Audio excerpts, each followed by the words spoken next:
What was originally a cultural wedding gift for Dr. Nambatya Nsubuga 7 years ago has turned out to be a game changer. Dr. Nambatya's parents gave her a cow during a wedding day that has since changed her fortunes. Our parents, Mr. and Mrs. Watefu, gave us 1 cow, and Reverend Remerika gave us 1 cow. And so when we started, it was basically saying, how do we sustain the home when we are cutting our expenses? She's a public health professional who loves farming more than her profession. I keep on telling people that now my career is farming, not even public health. Why? Because it has given me enormous opportunities.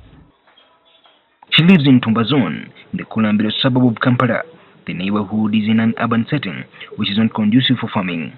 Most of Dr. Nambatya's neighbors chose to beautify their compounds with flowers, but she opted to start farming on the little available space. What welcomes visitors to her home is a well-kept vegetable garden and a cow shelter for her 3 cows. And so we decided to keep them in the small urban farm, which is less than half an acre. Many cattle farmers cherish their cows for the milk and the beef they get, but none of that is unimportant to Dr. Nambatya as the cow dung. For us, what makes us different on Kwagala farm is that we don't rear cows for milk. We rear cows as milk being one of them, but we rear cows for a number of reasons. We add value from what we get from a cow. That is the very reason he chose to venture into cattle farming. Cow dung on this farm is the most precious thing that we need. She produces a lot of products out of the cow dung. One of them is organic fertilizers. We're able to make what you call a super growth. A super growth is what you spray on any plant to make sure that it grows very fast and yet remain really healthy. She exports over 100 jerrycans of organic fertilizers to Rwanda every month. This has brought in a lot of income on this farm because we sell a 20-liter jerrycan at 50,000. Every month, we're able to sell over 100 jerrycans, and that is an awesome income to the farm. But how does Dr. Nambatya turn cow dung into organic fertilizers? Maybe the viewer will ask, how do you now collect the finished product? How do you?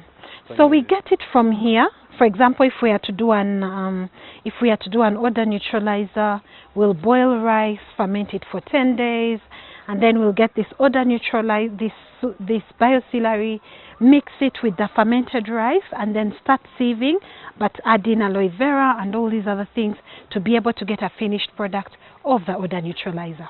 The cow dung also produces biogas, which it says helps cut costs of electricity at home. Good. The biogas cooking stove, this is the switch, and so I turn on, and then I put on with this, then I can be able to cook. She offered some piece of advice for farmers interested in getting better products from their cattle. From what we've seen, the better you feed a cow, the better its growth, but also the higher the yield in the milk. She feeds her cows twice a day. These cows get feeds at 7. They get in the morning at 7, they'll take the hay mixed with molasses. At about 1, they'll take the bikuta. And then in the evening, they'll take a mixture of bikuta and hay. And that way you're sure that it will have its 3 meals. The evening meal takes it through till the morning. But most importantly, when you give a cow molasses, it will feel very thirsty and be able to take so much milk, so much water, and therefore be able to give you the milk that you need. Dr. Nambatya finally called on the educated people to embrace farming for the numerous benefits it has.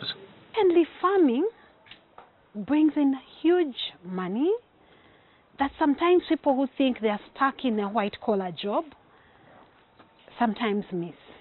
Ivan Chimuchigozi, NTV on the farm.